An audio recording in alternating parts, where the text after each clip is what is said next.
L-eks uffiċjal tal-Financial Intelligence Analysis Unit l-FIAU, Jonathan Ferris, qed iħossu medded għax qal li ġie segwit minn xi ħadd waqt li kien miexi bil-kelb tiegħu.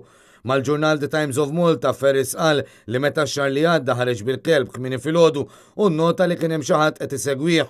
Immedjatament ukkuntattja l-Kummissarju tal-Pulizija li min-naħa tiegħu offrilu l-protezzjoni matul il-lejl. Ma The Times u stqar li wara dak li seħħ ix-xahar li għadda mhux qed iħossu sigur biżżejjed tant li qed ikollu jġor miegħu arma tan-nar. F'intervista mxandra ftit tal-jimilu fuq il-BBC, Ferris tax jifhem li qed jibża ħajtu tant li spjega kif qassam l-informazzjoni li għandu f'6 envelopes li għaddihom lil 6 raba u ħbieb differenti tiegħu. Bekk f'każ li jiġilu xi ħaġa l-informazzjoni li għandu ma tintilifx.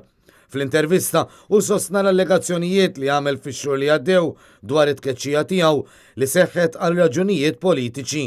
Dan meta xogħlu fl-FIAU kien jitlob li investiga uħud mill-allegazzjonijiet li Daphne Caruana Galizia kienet ippubblikat fil-blog tagħha.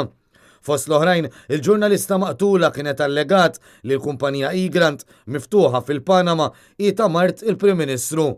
Madankollu din l-allegazzjoni kienet immedjatament miċħuda mill-koppja Muscat.